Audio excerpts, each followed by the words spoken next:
Hello, I am Vaishali. Welcome you are to my channel. So ordinary differential equation first order first degree हम पढ़ रहे हैं। ठीक है, इसके कुछ मेथड्स होते हैं फर्स्ट ऑर्डर फर्स्ट डिग्री के डिफरेंशियल इक्वेशंस को सॉल्व करने के लिए। तो ये 8 मेथड्स है, जिसमें से आज हम फिफ्थ वाला मेथड डिस्कस करेंगे, जिसको कहते हैं exact differential equation. Okay, differential equation को हम दो तरीके से लिख सकते हैं, D Y by D X अगर फर्स्ट ऑर्डर फर्स्ट डिग्री की हो, इज इक्वल्स टू कोई भी फंक्शन ऑफ एक्स वाई, या फिर उसमें अगर न्यूमरेटर के अलावा डिनोमिनेटर की टर्म भी हो तो f is a function of xy, then denominator में भी g is a function of xy। दूसरा तरीका होता है m which is a function of xy dx plus n which is the function of xy dy is equals to 0। इस तरीके की दो फॉर्म होती है डिफरेंशियल इक्वेशन को लिखने की। उसी के बिहाफ में हम चेक करते हैं कि कौन सा फॉर्म दिया है और अपने क्वेश्चन के हिसाब से हम मेथड को अप्लाई करते हैं। आज हम फिलहाल सीख रहे हैं एग्जैक्ट डिफरेंशियल इक्वेशन कि अगर हमें फर्स्ट ऑर्डर फर्स्ट डिग्री के differential equation m dx plus n dy के फॉर्म में इक्वल टू 0 इस तरीके की दी गई हो, तो इस तरीके की डिफरेंशियल इक्वेशन को हम चेक करेंगे क्या वो एग्जैक्ट है। अगर वो एग्जैक्ट है तो उस पर हम स्टेप्स अप्लाई करेंगे और सॉल्यूशन को ऑब्टेन करेंगे। फाइन। सो यहाँ पे यही लिखा हुआ है, if m and n are the functions of X Y. यहाँ पे भी फंक्शन मतलब पूरी टर्म है एक्स वाई की, यहाँ पे भी टर्म है एक्स वाई की, इक्वल टू 0 ये दिया गया, तो हम इसको एग्जैक्ट कहेंगे। ठीक है, और फिर एग्जैक्ट कहेंगे, लेकिन एग्जैक्ट चेक करने का तरीका एक्चुअली हमें थ्योरम से मिलता है। वो ये है, the necessary and the sufficient condition for the differential equation this is called exact is. तो कंडीशन ये होती है कि हम जो m की टर्म है उसको जब पार्शियली डिफरेंशिएट करेंगे विथ रिस्पेक्ट ऑफ y, फिर n की टर्म को with respect of x differentiate करेंगे, तो जो वैल्यू है LHS RHS के बराबर होनी चाहिए, तब हम कहेंगे कि जो ऑब्टेन डिफरेंशियल इक्वेशन है ये हमारी एग्जैक्ट डिफरेंशियल इक्वेशन है। उसके बाद इसके वर्किंग प्रोसेसर को अप्लाई कर सकते हैं। दैट मीन्स कि इससे किस तरीके से सॉल्यूशन को ऑब्टेन कर सकते हैं वो हम देखेंगे। ठीक है, तो हमने पहले क्या किया, M D X plus N D Y type की हमें डिफरेंशियल इक्वेशन दी गई थी। हमने m की वैल्यू को फाइंड किया, हमने n की वैल्यू फाइंड की, मतलब बता दिया ये m है ये n है। ठीक है, उसके बाद हमने m को पार्शली डेरिवेट किया with respect of y, n को पार्शली डेरिवेट किया विद रिस्पेक्ट ऑफ x, फिर चेक किया दोनों की वैल्यू इक्वल है या नहीं है। दोनों की वैल्यू इक्वल आ गई तो हमने कहा ये एग्जैक्ट है। अब इसका थर्ड और फाइनल स्टेप हम अप्लाई करेंगे। देखिए, थर्ड और फाइनल स्टेप क्या कहता है कि जो टर्म m की है आप उसको with respect of x differentiate करोगे। ठीक है, ट्रीटिंग y एज कॉन्स्टेंट। यहाँ पे कंडीशन ये होती है y के जितनी भी टर्म है उनको कांस्टेंट लिया जाता है और आप m को आप इंटीग्रेट करोगे विद रिस्पेक्ट ऑफ x। अब यहाँ पे n को आप इंटीग्रेट करोगे with respect of y equal to constant c। इस तरीके से आपको लिखना होता है। कंडीशन क्या है m के साथ कि treating y as constant, y की टर्म को कांस्टेंट लेके चलेंगे, लेकिन n में कंडीशन ये है कि x वाली टर्म्स ही नहीं लेंगे। Does not take the term which contains x। तो नॉट कंटेनिंग x, ऐसी टर्म्स लेनी है जो x को कंटेन ना करें। ठीक है, दैट मीन्स वही टर्म आएंगी जो प्योरली y को कंटेन करेंगी और फिर उनका इंटीग्रेशन होगा। ठीक है, क्लियर हुआ। तो हमने 3 स्टेप सीखे, M D X plus N D Y equals to 0। इस तरीके से हमें डिफरेंशियल इक्वेशन दी गई हो तो हम उसमें से सेकेंड स्टेप m की वैल्यू फाइंड करेंगे, n की वैल्यू फाइंड करेंगे। फिर थर्ड स्टेप ये था कि del m upon del y find करेंगे, del n upon del x find करेंगे, दोनों को इक्वेट करके देखेंगे इक्वल है। तो अब हम थर्ड स्टेप अप्लाई करेंगे कि m को इंटीग्रेट करेंगे विद रिस्पेक्ट ऑफ x, लेकिन treating the terms y as constant. फिर n को इंटीग्रेट करेंगे treating x the terms which does not contain x, वो लेके चलेंगे n में और फिर उसको इंटीग्रेट करेंगे और इक्वल टू c पे रख देंगे। ठीक है, तो दैट मीन्स कि इस फाइनल स्टेप इस फाइनल इक्वेशन पे हम लिख देंगे और हमें फाइनल आंसर मिल जाएगा। सो आई होप ये क्लियर होगा। तो अब डायरेक्टली क्वेश्चन स्टार्ट करते हैं। ठीक है, यहाँ पे दिया गया हमें क्वेश्चन, और क्वेश्चन से पहले यहाँ पे देखो वही चीज़ मैंने स्टेप ये लिख के बता रखी है कि integrate m treating y as constant, integrate m treating terms not containing x, इस तरीके से इक्वल टू c रख देंगे। अब बाकी क्वेश्चन देखेंगे तो आपको और क्लियर होगा।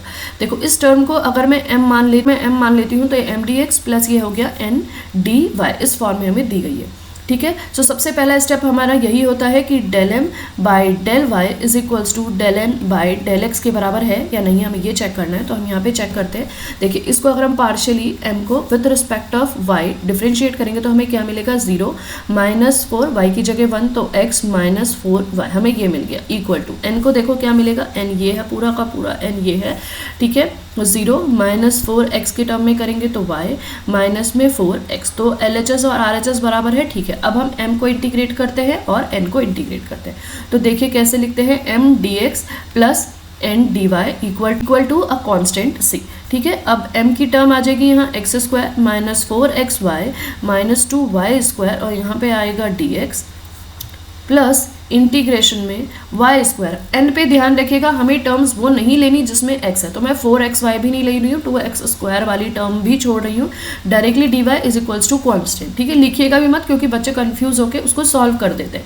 सो अब इंटीग्रेट करोगे तो क्या मिलेगा, विद रिस्पेक्ट ऑफ x करना है और y को कॉन्स्टेंट लेके चलना है, तो x³/3 आ जाएगा यहाँ पे, ठीक है। इसको दोबारा लिखते हैं, x³/3 आ जाएगा, -4x²/2, y ऐसे ही रहेगा और यहाँ पे सिर्फ y की टर्म है तो -2y² ऐसे ही रहेगा, साथ में x प्लस, अब इसको इंटीग्रेट करेंगे, ठीक है, y³/3 is equals to a constant c।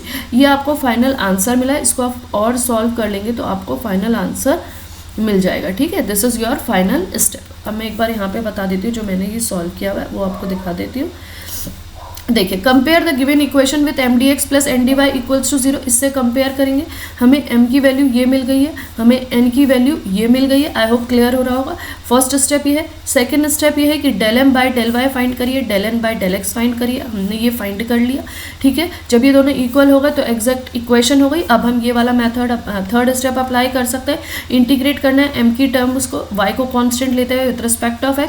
Integrate करना है n टर्म्स जो x ना कंटेन करे उनको नहीं लेना है, और with respect of y is equals to a constant c। जब हमने इस तरीके से लिखा तो यहाँ पे हमें वैल्यू देखो क्या मिली है, integrate x² -4xy -2y² dx plus integrate y² dy is equals to c dash.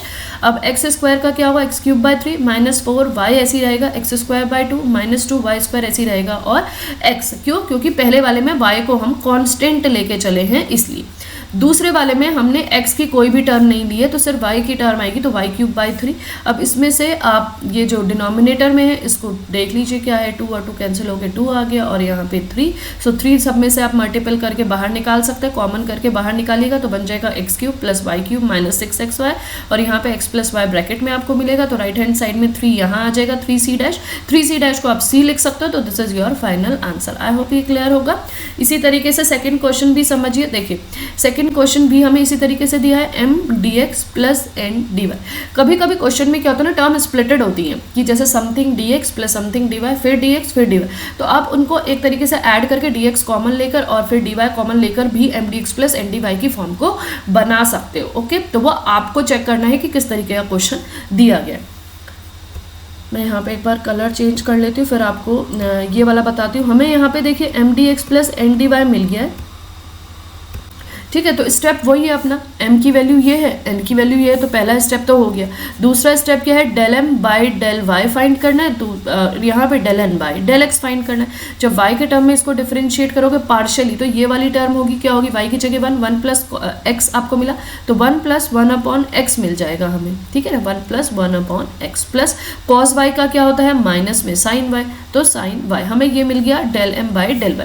Del n by del x देखते हैं हमें क्या मिला है। देखिए, x के टर्म में करना है तो 1 प्लस log x का 1/x माइनस x की जगह आपको क्या मिलेगा 1, और यहाँ पे आ गया साइन y, तो ये दोनों बराबर होगा। इसका मतलब अब हम थर्ड स्टेप अप्लाई करेंगे, ठीक है।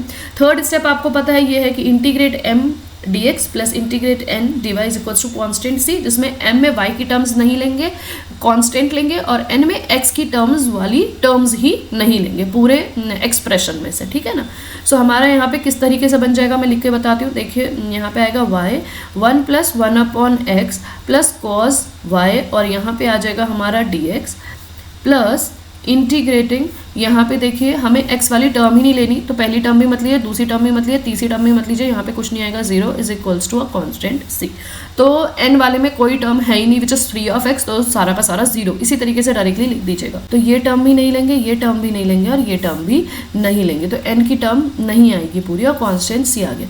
अब इसको इंटीग्रेट करोगे और y as a constant, y as constant treat किया जाएगा, ठीक है ना।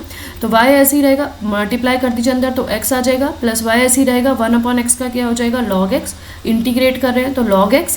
अब यहाँ पे cos y का इंटीग्रेशन है, ठीक है, cos y कॉन्स्टेंट ट्रीट होगा, और x के टर्म में कर रहे हैं तो x cos y is equals to constant c। इस तरीके से आपको ये फाइनल आंसर मिलेगा। एक बार चेक करते हैं। देखिए, हमने यहाँ पे किया हुआ है सॉल्व। देखिए, यहाँ पे ये m की टर्म आ गई, n की term 0 is equals to constant c, और ये आपका फाइनल आंसर। आई होप ये मेथड आपको क्लियर होगा एग्जैक्ट डिफरेंशियल इक्वेशन का कि हमने इसको किस तरीके से सॉल्व किया। ठीक है, अगर ये क्लियर होगा तो इस तरीके के और क्वेश्चंस आप बुक से प्रैक्टिस करिएगा और फिर जो भी डाउट होगा वो क्वेरी के थ्रू पूछ सकते हैं। नेक्स्ट वीडियो मिलते हैं, till then good bye and take care. Video अच्छी लगी हो तो प्लीज़ चैनल को सब्सक्राइब करें और क्लासमेट्स के साथ इन वीडियोज़ को शेयर करें।